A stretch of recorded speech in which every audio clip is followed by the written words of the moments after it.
Pittsburgh Trivia is a production of Warrior House Media. Welcome to Pittsburgh Trivia with your host, Jim Cannon, where uncovering the crazy truth and trivia about Pittsburgh is just the beginning. And who knows, you may even learn a few things in the process. We know life can get pretty interesting around Pittsburgh. Speaking of interesting, did you know that? Hi, and welcome to Pittsburgh Trivia, an interactive show that will test your knowledge of all things Pittsburgh and the surrounding region. I'm your host, Jim Cannon. Thanks for joining me. Before we get started, please note our website, pittsburghtriviapodcast.com, where you can go to find the latest episode. And you can also subscribe to be notified when those episodes are posted. The show is absolutely free. So here's how Pittsburgh Trivia works. There are 3 rounds. The first round consists of 5 random questions, most of them pretty easy. The second round is another 5 questions, though slightly more challenging material.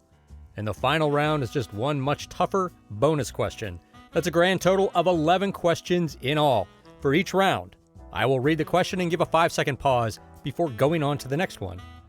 At the end of each round, I'll repeat each question before revealing the answers, along with some supplemental information.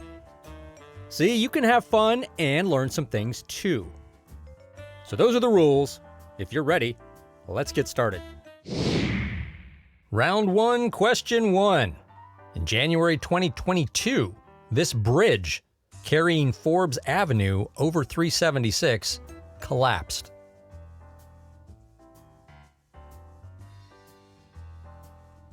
Question 2. What are the 2 tallest buildings in the city of Pittsburgh?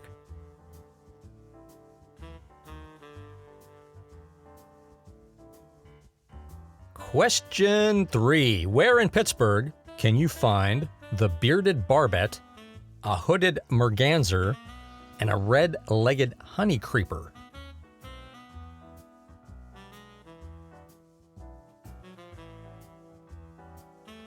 Question 4. The Grant Building was known for its Art Deco style construction when it opened in 1929, but it was probably better known for the large beacon on top of the building that continually flashed a word in Morse code for decades. What was the word?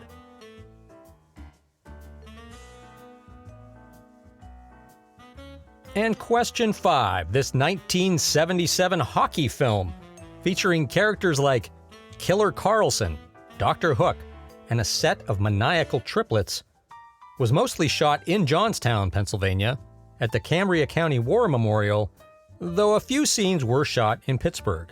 What was the movie?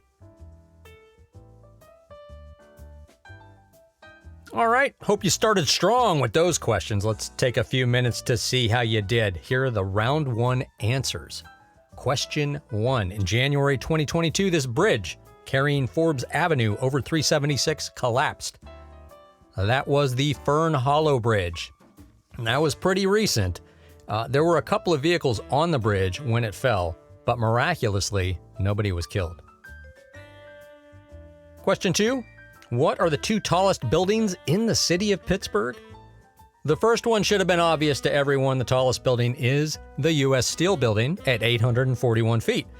But the second tallest building was tricky, and I'll bet most of you guessed PPG Place. And that, my friends, would have been a great guess, but it's not correct.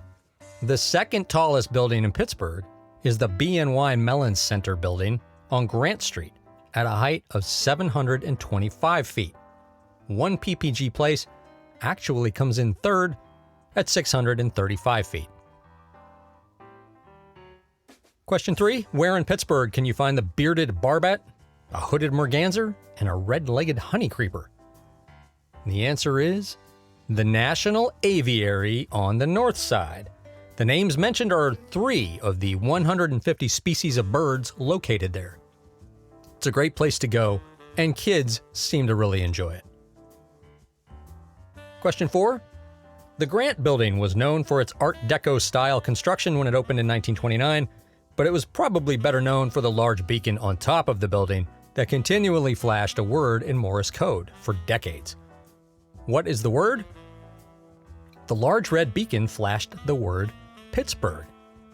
The original beacon had to be replaced many years ago, but the newer, smaller one continued with the Morris Code tradition. As of this episode, I don't know the fate of the beacon or even the building because it recently went into receivership due to some financial issues with the owner. But all that aside, it is a beautiful building. And when it was built, which took 3 years, they actually put in an underground tunnel that led directly to the county courthouse. And that's because a lot of the tenants at the time were attorneys, and the tunnel was added as an amenity to ensure that they didn't have to walk through the smog-filled air to get to court. And question 5, all you Pens fans have to know this one. This 1977 hockey film featuring characters like Killer Carlson, Dr. Hook, and a set of maniacal triplets was mostly shot in Johnstown, though a few scenes were shot in Pittsburgh. If you're even remotely familiar with hockey, you should have nailed this one. The movie is Slapshot. The Cambria County War Memorial in Johnstown is actually the arena there, and it's still there, it's still used, it's still open. You can visit it, and they have a bunch of memorabilia from the film inside the arena. It is hard to believe that movie is almost 50 years old. Well, with any luck, that first round got you primed and got that Pittsburgh knowledge flowing. Just a note before we dive into round 2. The show is free and just for fun, but we need you to help keep it going. So if you enjoy the show and the information, do us a favor, hit that like button wherever you're listening. And if you're really enthused, we ask you to please subscribe. We don't sell any information, we simply keep it on a contact list to send updates and notifications. That's it. So we thank you in advance.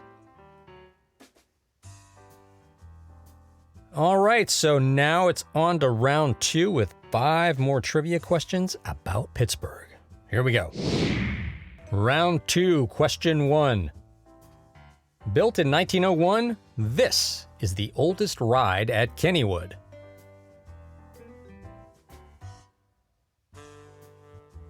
Question 2. It is typically served as a hot, open-faced sandwich on toasted bread with hot turkey, bacon, tomatoes, and a cheese sauce.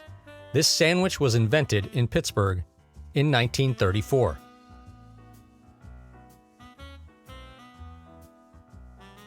Question 3.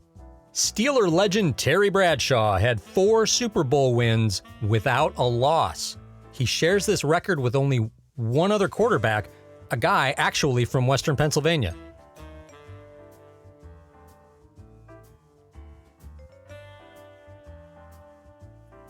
Question 4. The Civic Arena was the first major sports venue in the world to feature this, first used during a Carol Burnett show.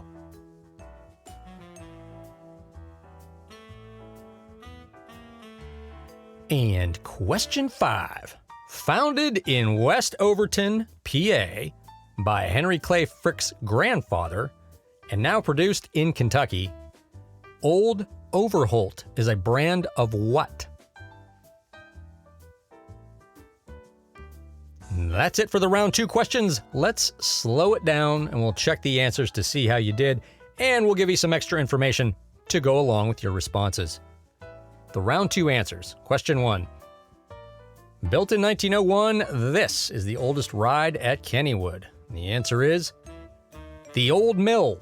It's changed a lot over 120 years, but it's still there, still operating, and it remains the world's oldest continuously operating dark water ride.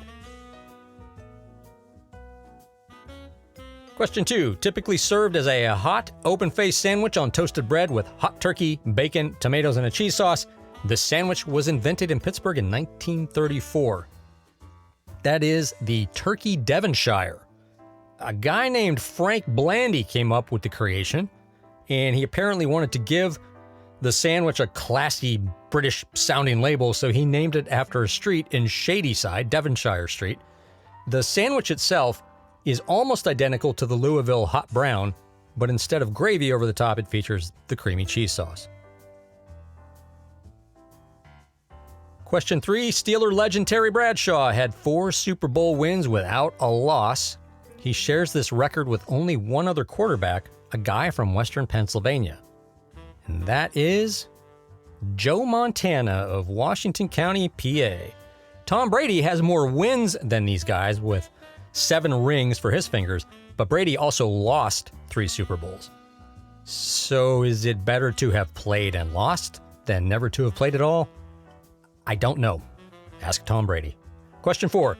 The Civic Arena was the first major sports venue in the world to feature this, first used during a performance by Carol Burnett.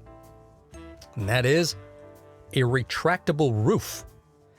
The roof had been opened during the arena's official grand opening ceremony in 1961, but the Carol Burnett Show on July 4th, 1962 was the first time it had been opened for a paid audience. And when it opened, Burnett apparently exclaimed, "Ladies and gentlemen, I present the sky." It took just under 3 minutes to fully retract all the panels. Roof openings were stopped in 1995 due to cost. I don't know if you ever got to experience it, but it was pretty wild. I had the opportunity once, and it was during a concert. It was wild to look up and see the sky, but also feel like we were all in a big fishbowl. But opening the roof was kind of a thing in the 70s and 80s, and it was really cool. Question 5. Founded in West Overton, PA, by Henry Clay Frick's grandfather, and now produced in Kentucky, Old Overholt is a brand of what? And the answer is rye whiskey. It's now produced at the Jim Beam Distillery in Claremont, Kentucky. And Old Overholt is America's oldest continually maintained brand of whiskey. Okay, is your head spinning yet? Do you have information overload? Hey, really quick, if you're having fun or you have some feedback to provide, let us know. Head to PittsburghTriviaPodcast.com, find the contact button, and send us a message. We want to hear from you. Okay, you've had a bit of a rest, so you should be ready for the bonus question. Here we go. In Pittsburgh, the 3 major networks, ABC, CBS, and NBC, each have a local affiliate or station. Name the Pittsburgh affiliates for each major network from oldest to newest, based on the date of their first broadcast.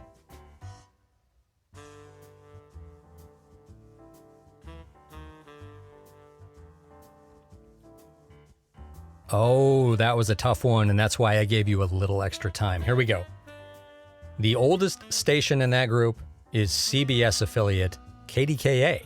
It first signed on as WDTV January 11th, 1949, which was the only VHF station in the city at the time, and it aired everyone.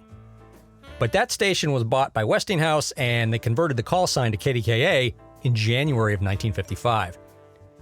Now, WIIC, which is now known as WPXI, first aired September 1st, 1957, as the NBC affiliate. And WTAE, still with its original call sign, as the ABC affiliate, began broadcasting September 14th, 1958. That was a Pittsburgh deep dive, and hopefully you got at least part of the bonus question. But that's it for this episode. Hope you did well, had fun, and learned something while playing along. Please keep checking back here or on the website for the latest episode. Or think about subscribing so you'll get that reminder in your email. Thank you for listening, and we'll see you next time. What? You're never gonna believe this. We'll leave that nugget for next time. So if you want more wacky Pittsburgh trivia, be sure to subscribe and we'll invite you back to our next episode. But if you just can't wait, visit our website at PittsburghTriviaPodcast.com, where we think Pittsburgh trivia isn't trivial.